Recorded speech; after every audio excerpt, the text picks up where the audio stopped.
Welcome friends. West Bengal school service কমিশনের মাধ্যমে SLST লেভেলে অর্থাৎ পিজি লেভেলের যে পরীক্ষা আগামী দিনে হতে চলেছে 2022 সালের প্রথম দিকে, সেখানে ইতিহাস বিষয়ের ওপর 2 নম্বরের ডেসক্রিপটিভ টাইপের প্রশ্ন আমি প্রতিনিয়ত আপলোড করে চলেছি। এ যাবৎকাল পর্যন্ত অনেক প্রশ্নই আপলোড করা হয়েছে আমার চ্যানেলে। যারা এখনও দেখোনি, আমার চ্যানেলের প্লেলিস্টে গিয়ে তোমরা অতি সত্ত্বর সেই সমস্ত প্রশ্ন উত্তরগুলো দেখে নিও এবং সম্ভব হলে লিখে নিও, সব থেকে ভালো হয়। বিগত আমি মোগল সাম্রাজ্যের ওপর 2টো টপিক আলোচনা করেছি, 2টো পার্ট আলোচনা করেছি। আজকে আমরা 3য় পার্ট নিয়ে আলোচনা করব। তো চলো বন্ধুরা, ভিডিও করা শুরু করার আগে যারা আমার চ্যানেলে নতুন তাদের উদ্দেশ্যে বলে রাখি, প্রত্যেকটা ভিডিও নোটিফিকেশন সবার আগে পাওয়ার জন্য চ্যানেলটা অবশ্যই সাবস্ক্রাইব এবং লাইক কমেন্ট শেয়ার করে দিও। তো চলো আজকে শুরু করা যাক মোগল সাম্রাজ্যের 3য় পার্ট নিয়ে। আজকের প্রথম প্রশ্ন, আকবরের দাক্ষিণাত্য বিজয়ের উদ্দেশ্য কী ছিল? দেখে নেওয়া যাক উত্তর। আকবরের দাক্ষিণাত্য জয়ের উদ্দেশ্য ছিল 1. দাক্ষিণাত্য রাজ্যগুলোকে মোগল সাম্রাজ্যভুক্ত করা, 2. পর্তুগিজদের দৌরাত্ম্য বন্ধ করে মোগল সার্বভৌমত্ব সুপ্রতিষ্ঠিত করা। এই ছিল আকবরের দাক্ষিণাত্য বিজয়ের উদ্দেশ্য। চলে আসা যাক দ্বিতীয় প্রশ্নে। দ্বিতীয় প্রশ্ন, আকবর দক্ষিণ ভারতের কোন কোন রাজ্য জয় করেন? দেখে নেওয়া যাক উত্তর। 1595 খ্রিস্টাব্দে মোগল বাহিনী আহম্মদনগরের চাঁদ বিবিকে পরাজিত করে 1599 খ্রিস্টাব্দে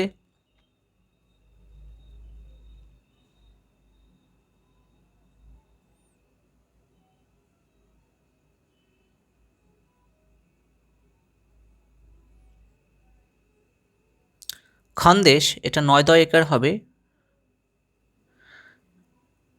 খানদেশ 1601 খ্রিস্টাব্দে অসিরগড় দুর্গ দখল করে। এটাই ছিল আকবরের জীবনের শেষ যুদ্ধ। অসিরগড় দুর্গ দখল ছিল আকবরের জীবনের শেষ যুদ্ধ। চলে আসা যাক পরবর্তী প্রশ্ন, ইবাদতখানা কে কোথায় কেন নির্মাণ করেন?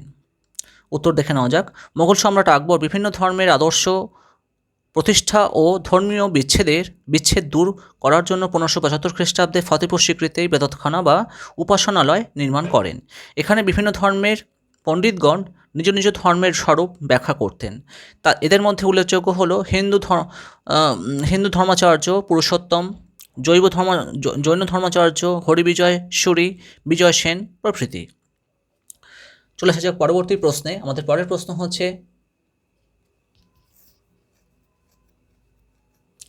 আকবরের কেন্দ্রীয় সংগঠনের 4জন মন্ত্রীর নাম করো, এদের কাজ কী ছিল? খুবই গুরুত্বপূর্ণ প্রশ্ন, দেখেন নজর উত্তর। শেরশাহের ন্যায় আকবরের কেন্দ্রীয় শাসন ব্যবস্থা স্বৈরাচারী হলেও তা ছিল প্রজা কল্যাণকর। সম্রাট ছিলেন শাসন ব্যবস্থার শীর্ষে।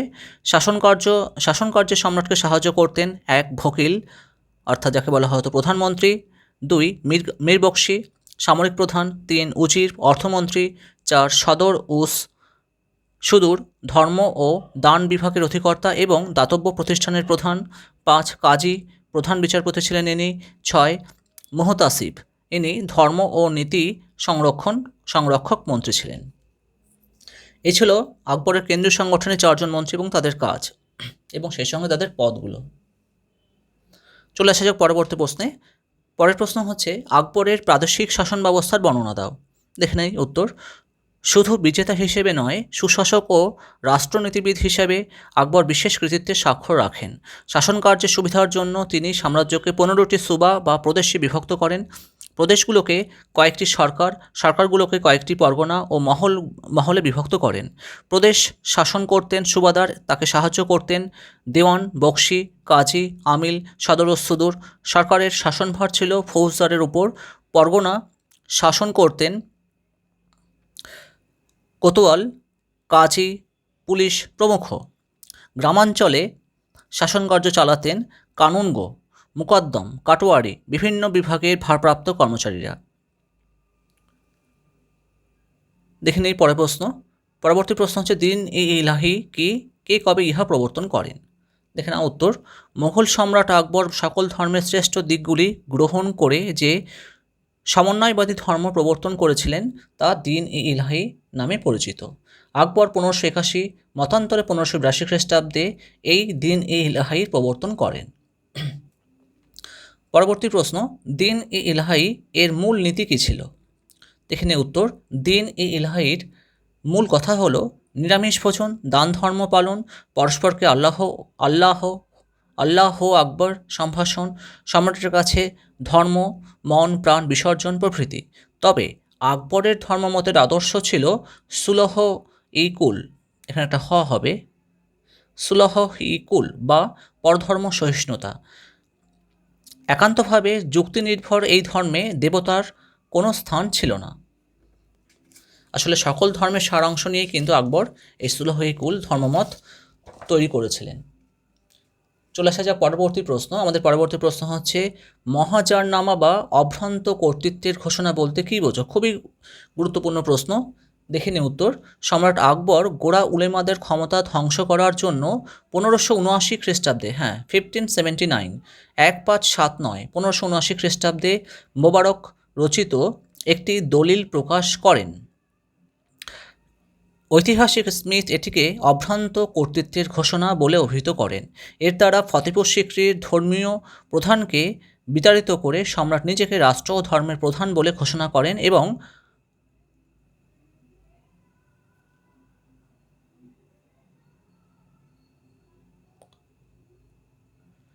কোরআনের চূড়ান্ত ব্যাখ্যা করার অধিকার নিজের হাতে তুলে নেন।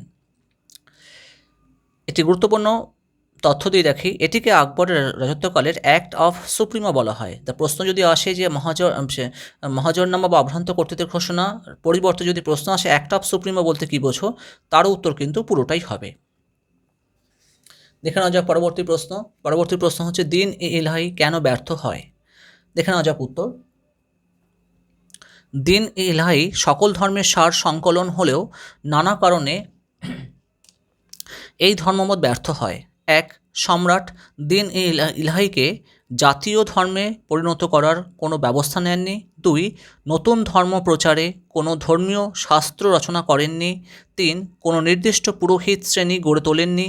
চার, বদাউনি ও জেসুইটরা বলেন যে এই ধর্মমত ইসলাম বিরোধী হওয়ায় গোঁড়া উলেমারা এর চরম বিরোধিতা করেন। আকবরের 18 জন অনুগৃহীত ব্যক্তি ছাড়া আর কেউ এই ধর্মমত গ্রহণ করেননি, তাই তার মৃত্যুর সাথে সাথে দিন এ ইলাহির পতন ঘটে। এই ছিল দিন এ ইলাহি ব্যর্থ হওয়ার কারণ। পরের প্রশ্ন, সুলহ ই কুল, সুলহ ই কুল কি? দেখে নেওয়া যাক উত্তর। সুলহ ই কুল এর অর্থ হল সকল ধর্মের প্রতি শ্রদ্ধা। সমগ্র সাম্রাজ্যে ধর্মীয় বিভেদ দূর করে শান্তি ও সাম্প্রদায়িক মৈত্রী গড়ে তোলার জন্য সম্রাট সুলহ ই কুল আদর্শের উপর গুরুত্ব আরোপ করেন। এই ছিল সুলহ ই কুল। পরবর্তী প্রশ্ন, মনসবদারি প্রথা বলতে কী বোঝো? দেখে নে উত্তর। সম্রাট আকবর তার শাসন ব্যবস্থার সাংগঠনিক ভিত্তি হিসেবে 1577 খ্রিস্টাব্দে মনসবদারি প্রথা প্রচলন করেন, যার অর্থ পদমর্যাদা।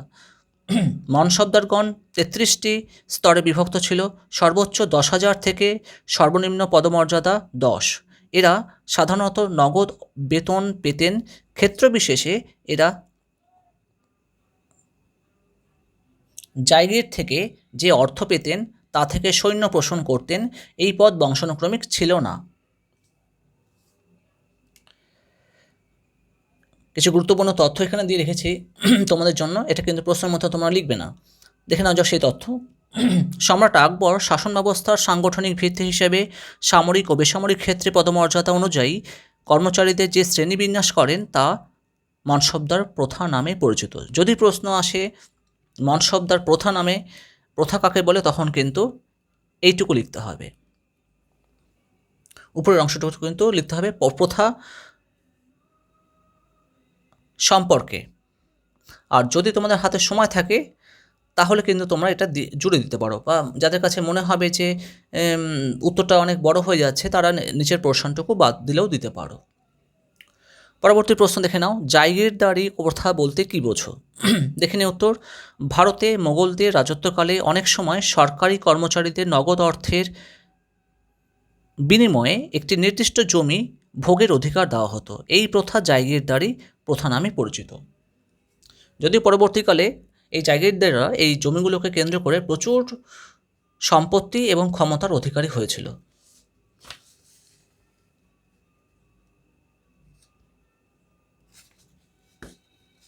নেক্সট কোশ্চেন দেখে নাও। পরবর্তী প্রশ্ন হচ্ছে আমাদের দশসালা বা জাপ্তি প্রথা বলতে কী বোঝো? উত্তর, আকবরের রাজস্ব মন্ত্রী টোডরমল ভূমি রাজস্ব সংক্রান্ত নানা পরীক্ষা নিরীক্ষার মাধ্যমে 1582 খ্রিস্টাব্দে জমি নির্ভুলভাবে জরিপ করে বিগত 10 বছরের উৎপাদিত ফসলের বাৎসরিক গড় নির্ণয় করে তার এক তৃতীয়াংশ রাজস্ব ধার্য করা হতো। এটাই দশশালা বা জাপ্তি প্রথা নামে পরিচিত।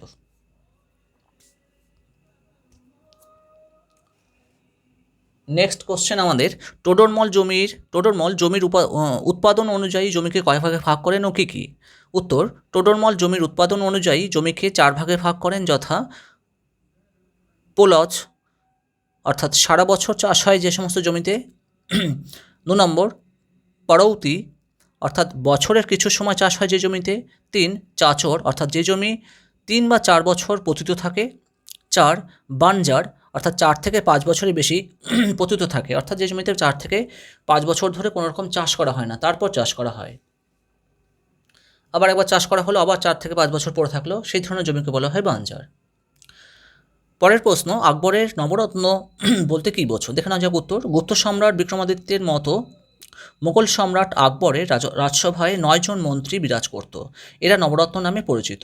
এদের মধ্যে উল্লেখযোগ্য ছিলেন আবুল ফজল, ফৈজি, টোডরমল, মানসিংহ, মির্জা আজিজ, কোকা, খানন, আব্দুর রহিম, বীরবল, বদাউনি, তানসেন। এদের সমাবেশ আকবরের রাজসভাকে এক উর্বর সাংস্কৃতিক পীঠস্থানে পরিণত করে। এই ছিল নবরত্ন। পরের প্রশ্ন, জাট ও সওয়ার কি? দেখে নেওয়া যাক উত্তর। জাট ও সওয়ার শব্দ দুটির অর্থ নিয়ে পণ্ডিতদের মধ্যে মতপার্থক্য আছে।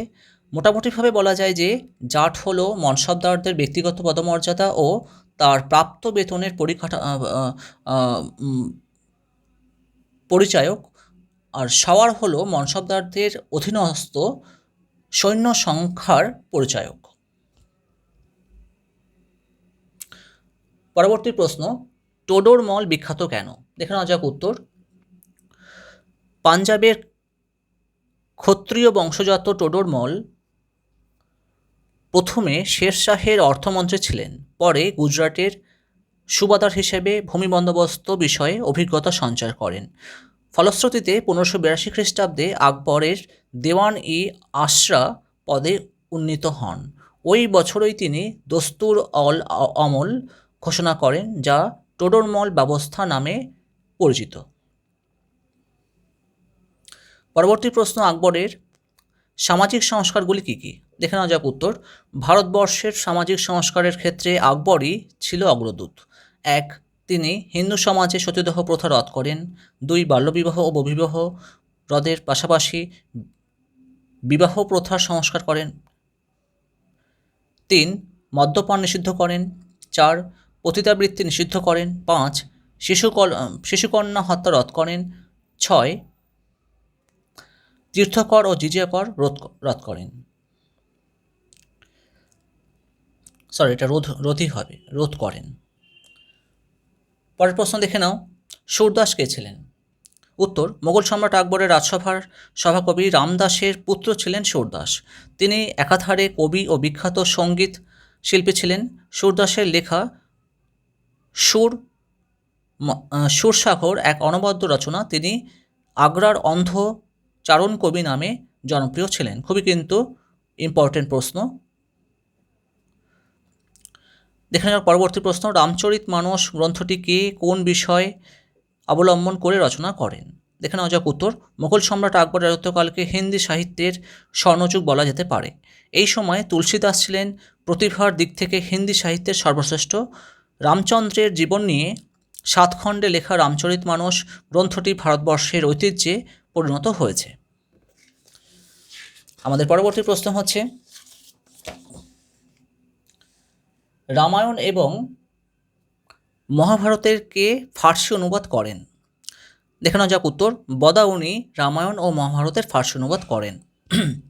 পরের প্রশ্ন, পঞ্চতন্ত্রের কে ফার্সি অনুবাদ করেন? উত্তর, আবুল ফজল পঞ্চতন্ত্রের ফার্সি অনুবাদ করেন বা করেছিলেন। পরবর্তী প্রশ্ন, মোগল সম্রাট আকবরের উদার ধর্মনীতি গ্রহণের কারণ কী ছিল? অথবা মোগল সম্রাট আকবরের ধর্মনীতির বিবর্তন সম্পর্কে জানো লেখো। বিভিন্নভাবে প্রশ্ন আসতে পারে। দেখে নেওয়া যাক উত্তর। মোগল সম্রাট আকবরের পিতা ছিলেন সুন্নি এবং মাতা ছিলেন পার্সিক শিয়া সম্প্রদায়ভুক্ত।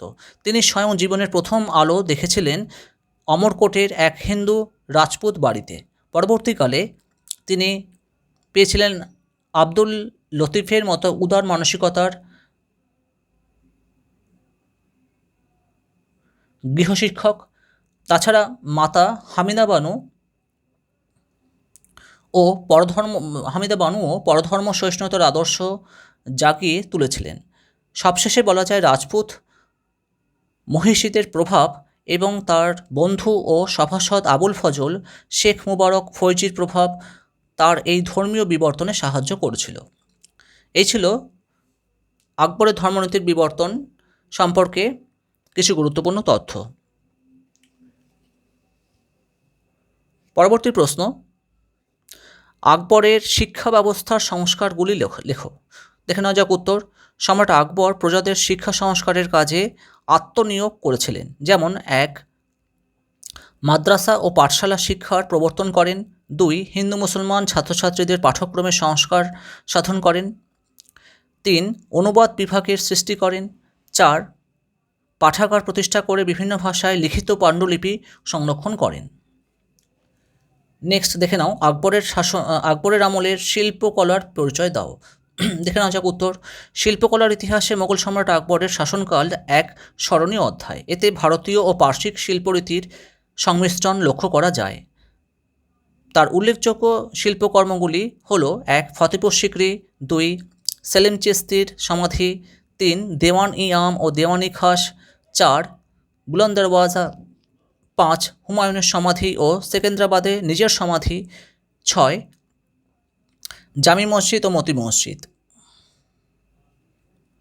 এই ছিল আকবরের উন্নত মানের শিল্পকলার পরিচয়।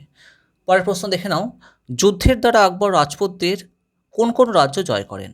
দেখে নেওয়া যাক উত্তর। অধিকাংশ রাজপুত শক্তি আকবরের বশ্যতা স্বীকার করলেও মেবার, রণথম্বর, কালিঞ্জার, জয়সালমীর, মারওয়া প্রভৃতি রাজ্যের বিরুদ্ধে তাকে আক্রমণাত্মক নীতি গ্রহণ করতে হয়েছিল। সেখানে কিন্তু তিনি বৈবাহিক সম্বন্ধ স্থাপন করে মৈত্রীর বন্ধনে কিন্তু আবদ্ধ হতে পারেননি।